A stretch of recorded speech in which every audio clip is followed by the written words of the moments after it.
ਪੰਜਾਬੀ ਭਾਸ਼ਾ ਨੂੰ ਪਿਆਰ ਕਰਨ ਵਾਲੇ ਸਰੋਤਿਆਂ ਦਾ ਤਹਿ ਦਿਲੋਂ ਧੰਨਵਾਦ। ਅੱਜ ਤੁਸੀਂ ਸੁਣੋਗੇ ਡਾਕਟਰ ਨਰਿੰਦਰ ਸਿੰਘ ਪੂਜ ਦੁਆਰਾ ਲਿਖੀ ਕਿਤਾਬ ਕੁੰਜੀਆਂ। ਕੰਪਨੀਆਂ ਨੇ ਜਦੋਂ ਕਿਸੇ ਕਰਮਚਾਰੀ ਨੂੰ ਕੱਢਣਾ ਹੁੰਦਾ ਹੈ ਤਾਂ ਉਹ ਬੜੀ ਕੂਲੀ ਅਤੇ ਮਿੱਠੀ ਭਾਸ਼ਾ ਵਰਤਦੇ ਹਨ। ਜਿਵੇਂ ਸ਼੍ਰੀਮਾਨ ਜੀ, ਤੁਸੀਂ 28 ਸਾਲ ਕੰਪਨੀ ਦੀ ਬੜੀ ਤਨਦੇਹੀ ਨਾਲ ਸੇਵਾ ਕੀਤੀ ਹੈ। ਤੁਹਾਡੇ ਯਤਨਾਂ ਸਦਕਾ ਕੰਪਨੀ ਨੇ ਤਰੱਕੀ ਦੀਆਂ ਪੁਲਾਂਘਾਂ ਪੁੱਟੀਆਂ ਹਨ। ਅਸੀਂ ਤੁਹਾਡੀ ਦੇਣ ਦਾ ਮੁੱਲ ਨਹੀਂ ਚੁਕਾ ਸਕਦੇ। ਅੱਜ ਕੱਲ੍ਹ ਕੰਪਨੀ ਵਿਚਲੇ ਅਮਲੇ ਨੂੰ ਨਵੇਂ ਕਰਤੱਵ ਸੌਂਪੇ ਜਾ ਰਹੇ ਹਨ। ਅਜਿਹੀ ਸਥਿਤੀ ਵਿੱਚ ਸਾਨੂੰ ਤੁਹਾਡੇ ਲਈ ਢੁਕਵਾਂ ਸਥਾਨ ਨਹੀਂ ਲੱਭ ਰਿਹਾ। ਸਾਨੂੰ ਸਮਝ ਨਹੀਂ ਆ ਰਹੀ ਕਿ ਤੁਹਾਡੇ ਵਰਗੇ ਮਾਹਿਰ ਅਤੇ ਯੋਗ ਵਿਅਕਤੀ ਤੋਂ ਬਿਨਾਂ ਅਸੀਂ ਕਿਵੇਂ ਸਾਰਾਂਗੇ, ਪਰ ਕੱਲ੍ਹ ਸਵੇਰ ਤੋਂ ਅਸੀਂ ਸਾਰਨ ਦਾ ਯਤਨ ਕਰਾਂਗੇ। ਕੰਪਨੀ ਤੁਹਾਨੂੰ ਸ਼ੁਭ ਕਾਮਨਾਵਾਂ ਭੇਟ ਕਰਦੀ ਹੈ ਅਤੇ ਭਵਿੱਖ ਵਿੱਚ ਤੁਹਾਡੀ ਸਫਲਤਾ ਦੀ ਕਾਮਨਾ ਕਰਦੀ ਹੈ। ਜੇ ਅਤੇ ਜਦੋਂ ਸੰਭਵ ਹੋਇਆ, ਕੰਪਨੀ ਤੁਹਾਡੀਆਂ ਸੇਵਾਵਾਂ ਤੋਂ ਮੁੜ ਲਾਭ ਉਠਾਉਣ ਨੂੰ ਮਾਣ ਵਾਲੀ ਗੱਲ ਸਮਝੇਗੀ। ਸ਼ਾਮ ਨੂੰ 5 ਵਜੇ ਲੇਖਾ ਵਿਭਾਗ ਤੁਹਾਡੀਆਂ ਬਣਦੀਆਂ ਅਦਾਇਗੀਆਂ ਕਰ ਦੇਵੇਗਾ।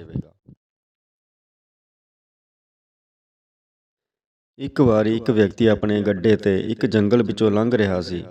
ਜਦੋਂ ਪ੍ਰਾਰਥਨਾ ਕਰਨ ਦਾ ਵਕਤ ਆਇਆ ਤਾਂ ਉਸਨੇ ਮਹਿਸੂਸ ਕੀਤਾ ਕਿ ਉਹ ਪ੍ਰਾਰਥਨਾ ਵਾਲੀ ਪੋਥੀ ਘਰ ਭੁੱਲ ਆਇਆ ਸੀ। ਇਨ੍ਹਾਂ ਸੋਚਾਂ ਵਿੱਚ ਹੀ ਉਸ ਦੇ ਗੱਡੇ ਦੇ ਇੱਕ ਪਾਸੇ ਦਾ ਪਹੀਆ ਉਖੜ ਗਿਆ ਸੀ। ਉਸ ਨੂੰ ਮਹਿਸੂਸ ਹੋ ਗਿਆ ਕਿ ਅਜਿਹਾ ਪੋਥੀ ਨਾ ਲਿਆਉਣ ਕਾਰਨ ਵਾਪਰਿਆ ਸੀ।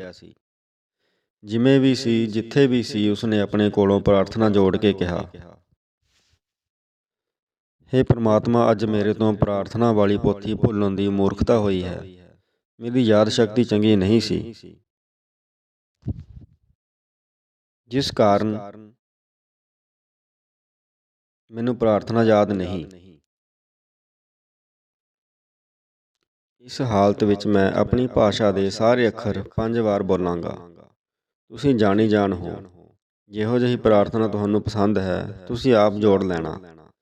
ਕਹਿੰਦੇ ਹਨ, ਜਦੋਂ ਪ੍ਰਮਾਤਮਾ ਨੇ ਇਹ ਪ੍ਰਾਰਥਨਾ ਸੁਣੀ ਤਾਂ ਉਸਨੇ ਆਪਣੇ ਅਮਲੇ ਨੂੰ ਦੱਸਿਆ ਕਿ ਇਹ ਸਭ ਤੋਂ ਉੱਤਮ ਪ੍ਰਾਰਥਨਾ ਹੈ, ਕਿਉਂਕਿ ਇਹ ਇੱਕ ਨਿਰਛਲ ਅਤੇ ਸਰਲ ਹਿਰਦੇ ਦੀ ਪ੍ਰਾਰਥਨਾ ਹੈ।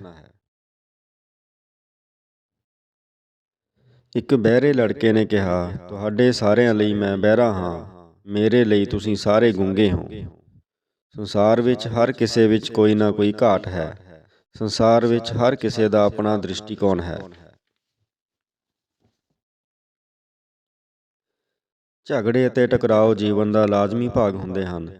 ਕਈ ਝਗੜੇ ਅਦਾਲਤ ਦੀਆਂ ਪੌੜੀਆਂ ਚੜ੍ਹ ਜਾਂਦੇ ਹਨ। ਕਈ ਝਗੜੇ ਕਤਲ ਬਣ ਜਾਂਦੇ ਹਨ। ਬਹੁਤ ਘੱਟ ਲੋਕਾਂ ਦੇ ਆਪਸੀ ਝਗੜੇ ਸਾਫ਼ ਸੁਥਰੇ ਅਤੇ ਪਰਸਪਰ ਸਤਿਕਾਰ ਵਾਲੇ ਹੁੰਦੇ ਹਨ। ਝਗੜੇ ਨੂੰ ਸਾਫ਼ ਸੁਥਰਾ ਰੱਖਣ ਦੇ ਨੇਮ ਹਨ। ਜਿਵੇਂ ਝਗੜੇ ਵਿੱਚ ਦੂਜੇ ਦਾ ਸਹੀ ਅਤੇ ਪੂਰਾ ਨਾਂ ਵਰਤਣਾ ਚਾਹੀਦਾ ਹੈ। ਪੁਰਾਣੇ ਝਗੜਿਆਂ ਦੇ ਹਵਾਲੇ ਨਹੀਂ ਦੇਣੇ ਚਾਹੀਦੇ।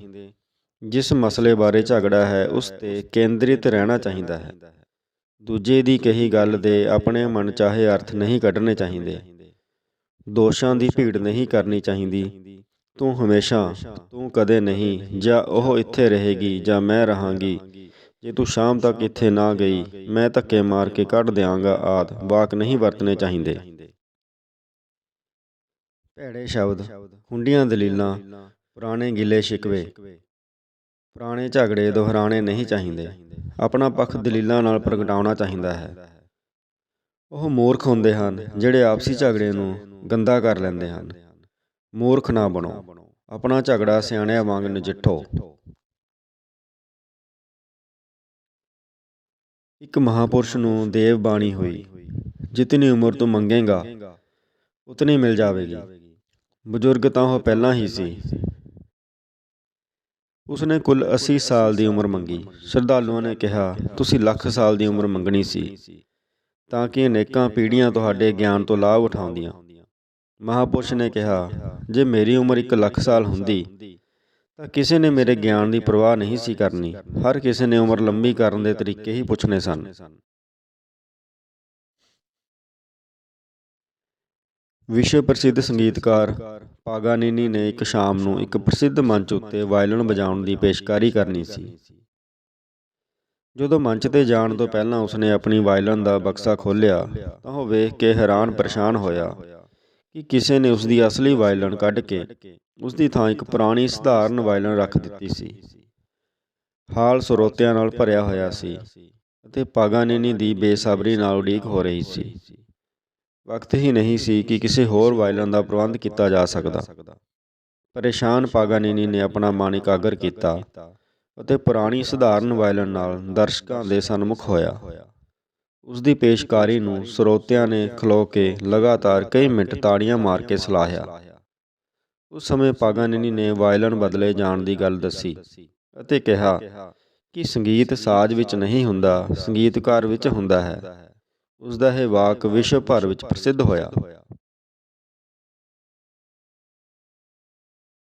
ਪ੍ਰਸਿੱਧ ਮਨੋਵਿਗਿਆਨੀ ਵਿਕਟਰ ਫਰੈਂਕਲ ਯਹੂਦੀਆਂ ਦੇ ਕੈਂਪ ਵਿੱਚ ਕੈਦ ਸੀ। ਅੰਤਾਂ ਦੀ ਭੁੱਖਮਰੀ ਦੇ ਬਾਵਜੂਦ ਉਸ ਨੇ ਵੇਖਿਆ ਕਿ ਕਈ ਕੈਦੀ ਆਪਣੇ ਹਿੱਸੇ ਦੀ ਚੱਪਾ ਰੋਟੀ ਵੀ ਆਪਣੇ ਤੋਂ ਵਧੇਰੇ ਭੁੱਖਿਆਂ ਨੂੰ ਦੇ ਰਹੇ ਸਨ। ਫਰੈਂਕਲ ਨੇ ਮਗਰੋਂ ਆਪਣੀ ਪੁਸਤਕ ਵਿੱਚ ਲਿਖਿਆ ਕਿ ਭਾਵੇਂ ਮਨੁੱਖ ਤੋਂ ਸਭ ਕੁਝ ਖੋਹ ਲਿਆ ਜਾਵੇ ਅਤੇ ਹਾਲਾਤ ਕਿਤਨੇ ਵੀ ਗੰਭੀਰ ਹੋਣ, ਮਨੁੱਖ ਤੋਂ ਉਸ ਦੀ ਮਰਜ਼ੀ ਨਹੀਂ ਖੋਹੀ ਜਾ ਸਕਦੀ। ਮਰਜ਼ੀ ਮਨੁੱਖ ਦੀ ਅੰਤਰੀਵ ਆਜ਼ਾਦੀ ਹੁੰਦੀ ਹੈ। ਕੋਈ ਕੈਦੀ ਕਿਸ ਕਿਸਮ ਦਾ ਵਿਹਾਰ ਕਰਦਾ ਹੈ, ਕਿਸ ਕਿਸਮ ਦਾ ਕੈਦੀ ਬਣਦਾ ਹੈ, ਇਸ ਦਾ ਨਿਰਣਾ ਉਸ ਦਾ ਅੰਦਰਲਾ ਕਰਦਾ ਹੈ। ਹਰੇਕ ਵਿਅਕਤੀ ਆਪ ਫੈਸਲਾ ਕਰਦਾ ਹੈ ਕਿ ਉਹ ਸੰਕਟ ਨੂੰ ਕਿਵੇਂ ਬਰਦਾਸ਼ਤ ਕਰੇਗਾ। ਇਸੇ ਕਾਰਨ ਕਰਕੇ ਕਾਲ ਕੋਠੜੀ ਵਿੱਚ ਵੀ ਅਤੇ ਫਾਂਸੀ ਦੇ ਤਖ਼ਤੇ 'ਤੇ ਵੀ ਕਈ ਬੜੇ ਮਾਣ ਅਤੇ ਸਵੈ ਵਿਸ਼ਵਾਸ ਨਾਲ ਵਿਚਰਦੇ ਹਨ।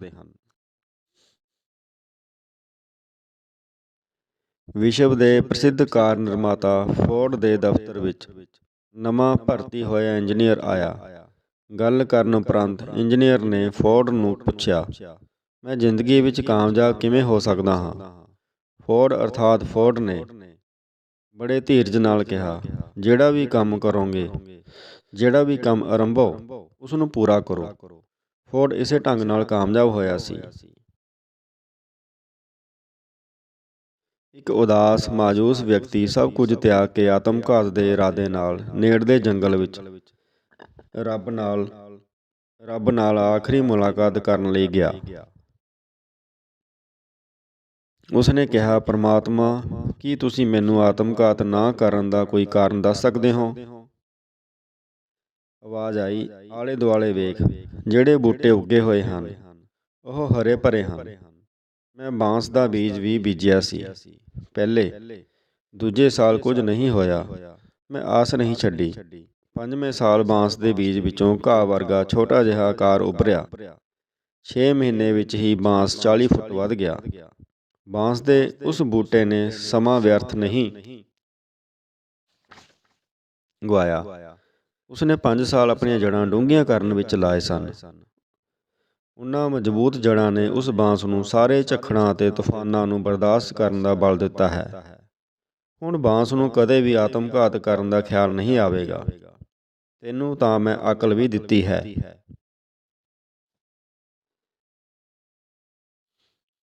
ਇੱਕ ਕਲਾਕਾਰ ਇੱਕ ਮੂਰਤੀ ਬਣਾ ਰਿਹਾ ਸੀ। ਉਹੋ ਜਿਹੀ ਬਣੀ ਹੋਈ ਹੋਰ ਮੂਰਤੀ ਵੀ ਪਈ ਸੀ। ਇੱਕ ਕਾਰੀਗਰ ਨੇ ਪੁੱਛਿਆ, ਮੂਰਤੀ ਬਣੀ ਤਾਂ ਹੋਈ ਹੈ, ਹੋਰ ਕਿਉਂ ਬਣਾ ਰਹੇ ਹੋ? ਕਲਾਕਾਰ ਨੇ ਕਿਹਾ, ਉਸ ਵਿੱਚ ਨੁਕਸ ਹੈ। ਉਸ ਦੇ ਨੱਕ 'ਤੇ ਕਸਰ ਲੱਗ ਗਈ ਸੀ। ਰਾਹਗੀਰ ਨੇ ਪੁੱਛਿਆ, ਮੂਰਤੀ ਲਾਉਣੀ ਕਿੱਥੇ ਹੈ? ਕਲਾਕਾਰ ਨੇ 20 ਫੁੱਟ ਉੱਚੀ ਥਾਂ ਵੱਲ ਇਸ਼ਾਰਾ ਕੀਤਾ ਤਾਂ ਰਾਹਗੀਰ ਨੇ ਕਿਹਾ, ਉੱਥੋਂ ਕਸਰ ਕਿਸ ਨੂੰ ਦਿਸਣੀ ਹੈ? ਕਿਸ ਨੂੰ ਪਤਾ ਲੱਗੇਗਾ? ਮੂਰਤੀਕਾਰ ਨੇ ਕਿਹਾ, ਮੈਨੂੰ ਨੁਕਸ ਦਾ ਪਤਾ ਹੈ। ਮੈਂ ਨੁਕਸ ਰਹਿਤ ਮੂਰਤੀ ਹੀ ਲਾਵਾਂਗਾ। ਮੇਰੀ ਤਸੱਲੀ ਹੋਣੀ ਚਾਹੀਦੀ ਹੈ।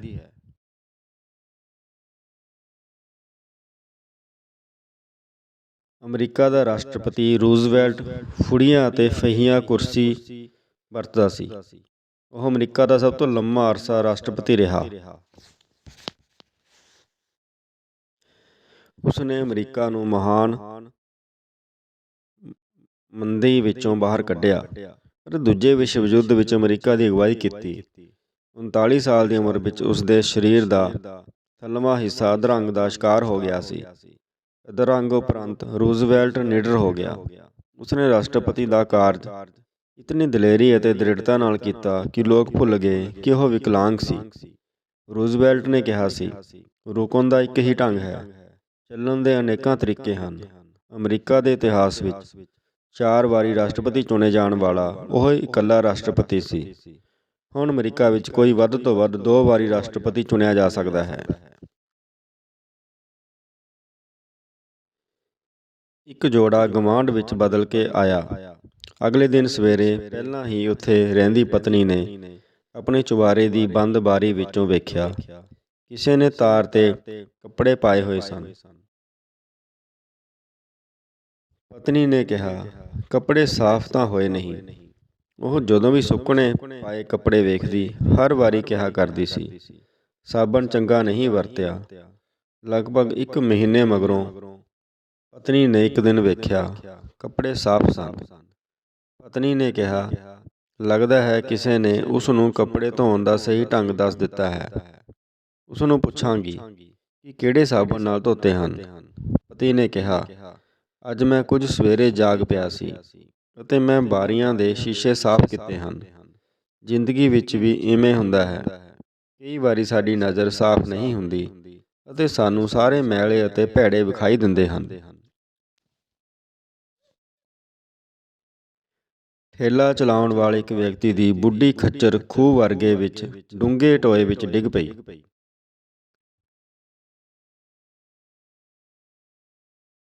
ਉਸਦੇ ਮਾਲਕ ਕੋਲ ਨਾ ਤਾਂ ਖੱਚਰ ਬਾਹਰ ਕੱਢਣ ਦੇ ਵਸੀਲੇ ਸਨ, ਨਾ ਹੀ ਕੋਈ ਹੋਰ ਉਪਰਾਲਾ ਸੀ।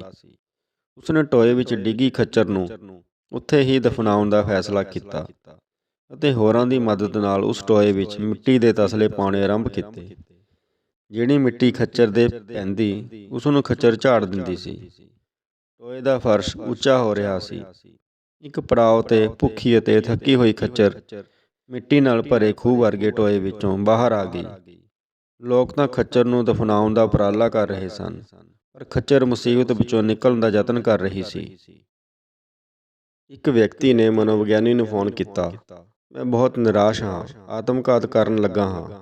ਮਨੋਵਿਗਿਆਨੀ ਨੇ ਕਿਹਾ, ਕੱਲ੍ਹ ਮੇਰੇ ਕਮਰੇ ਵਿੱਚ ਆਉਣਾ, ਗੱਲਬਾਤ ਕਰਾਂਗੇ।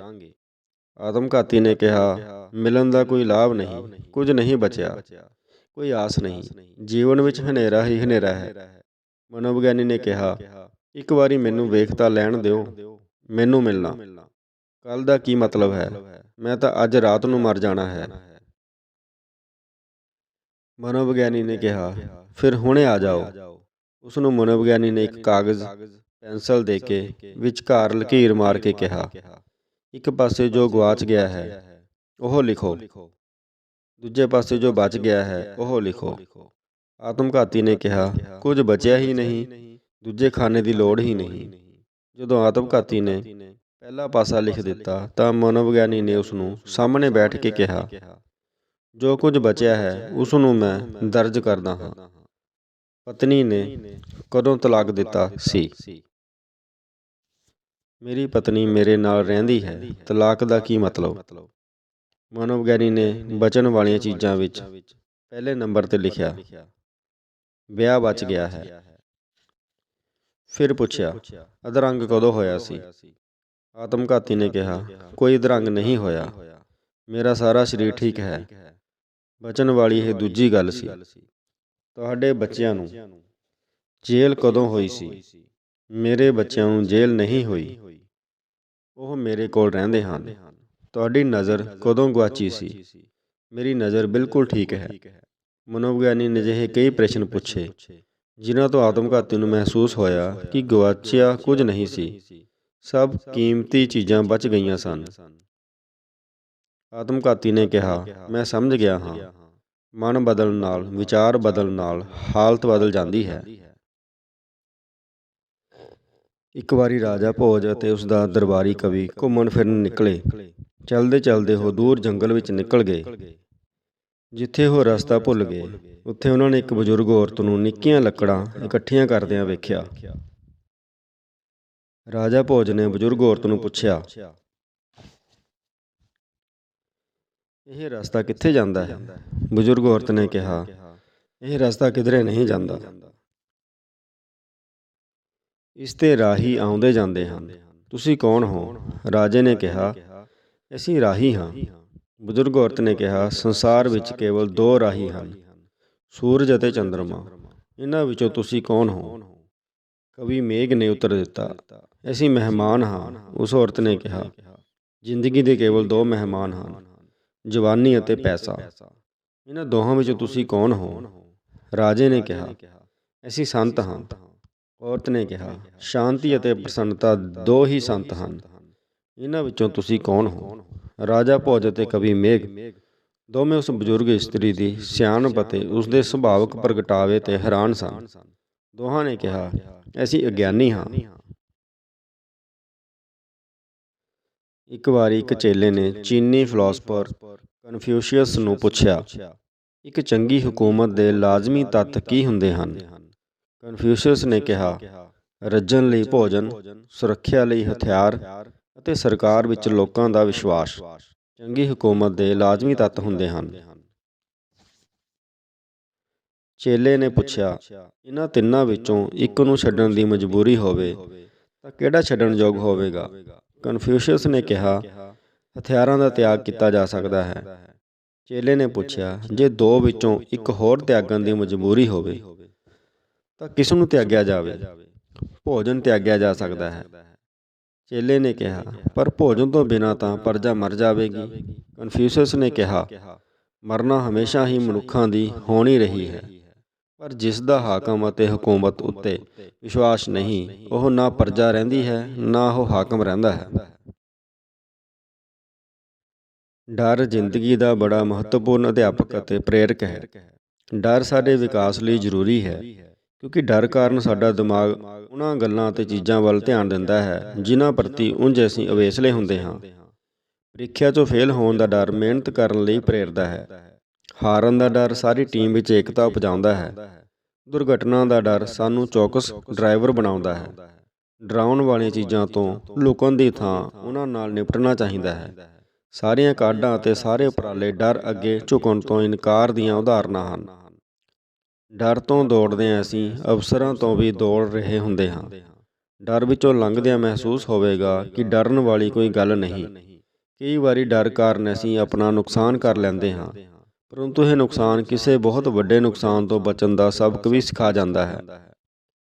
ਆਪਣੇ ਆਪ 'ਤੇ ਭਰੋਸਾ ਕਰਨਾ, ਸਵੈ ਵਿਸ਼ਵਾਸ ਹੋਣਾ ਅਤੇ ਤਿਆਰੀ ਕਰਕੇ ਰੱਖਣਾ ਡਰ ਨੂੰ ਕਾਬੂ ਕਰਨ ਦੇ ਉਪਰਾਲੇ ਬਣ ਜਾਂਦੇ ਹਨ। ਜਿੱਥੇ ਅਤੇ ਜਦੋਂ ਤੁਹਾਡਾ ਹੌਸਲਾ ਜਾਗਦਾ ਹੈ, ਉੱਥੇ ਡਰ ਰੁਕ ਜਾਂਦਾ ਹੈ। ਡਰ ਤੋਂ ਡਰਨ ਦੀ ਲੋੜ ਨਹੀਂ, ਡਰ ਨੂੰ ਸਮਝਣ ਦੀ ਲੋੜ ਹੈ। ਤੁਸੀਂ ਕਦੇ ਸੋਚਿਆ ਨਹੀਂ ਹੋਵੇਗਾ ਕਿ ਤੁਸੀਂ ਜਵਾਬ ਦਿੰਦੇ ਹੋ ਕਿ ਪ੍ਰਤੀਕਰਮ ਪ੍ਰਗਟਾਉਂਦੇ ਹੋ। ਇੱਕ ਲੇਖਕ ਲਿਖ ਰਿਹਾ ਸੀ ਕਿ ਟੈਲੀਫੋਨ ਦੀ ਘੰਟੀ ਵੱਜੀ। ਅਚਾਨਕ ਲੇਖਕ ਦੇ ਮੂੰਹੋਂ ਨਿਕਲਿਆ, ਦੁਨੀਆ ਕੰਮ ਵੀ ਨਹੀਂ ਕਰਨ ਦਿੰਦੀ, ਪਤਾ ਨਹੀਂ ਕਿਹੜੇ ਬੇਵਕੂਫ ਦਾ ਫੋਨ ਹੈ। ਇਹ ਪ੍ਰਤੀਕਰਮ ਸੀ, ਉੱਤਰ ਨਹੀਂ ਸੀ। ਇਹ ਉਸਦੇ ਪ੍ਰਕਾਸ਼ਕ ਦਾ ਫੋਨ ਸੀ, ਜਿਸ ਨੇ ਲੇਖਕ ਨੂੰ ਉਸਦੀ ਨਵੀਂ ਪੁਸਤਕ ਦੇ ਇਨਾਮ ਮਿਲਣ ਦੀ ਖਬਰ ਦਿੱਤੀ। ਸਮਝਣ ਦੀ ਲੋੜ ਹੈ ਕਿ ਕੋਈ ਵੀ ਸਾਡੇ ਜੀਵਨ ਵਿੱਚ ਉਦੇਸ਼ ਤੋਂ ਬਿਨਾਂ ਨਹੀਂ ਆਉਂਦਾ। ਹਰ ਕੋਈ ਆਪਣੀ ਕਿਸਮਤ ਦਾ ਯੋਗਦਾਨ ਪਾਉਂਦਾ ਹੈ। ਜੇ ਅਸੀਂ ਸਖਤ ਪ੍ਰਤੀਕਰਮ ਪ੍ਰਗਟਾਈਏ ਤਾਂ ਉਸ ਦੀਆਂ ਸ਼ੁਭ ਇੱਛਾਵਾਂ ਗੁਆਚ ਜਾਂਦੀਆਂ ਹਨ। ਯਾਦ ਰੱਖਣ ਦੀ ਲੋੜ ਹੈ ਕਿ ਜੋ ਗੁਆਚਦਾ ਹੈ ਉਹ ਸਾਡਾ ਗੁਆਚਦਾ ਹੈ।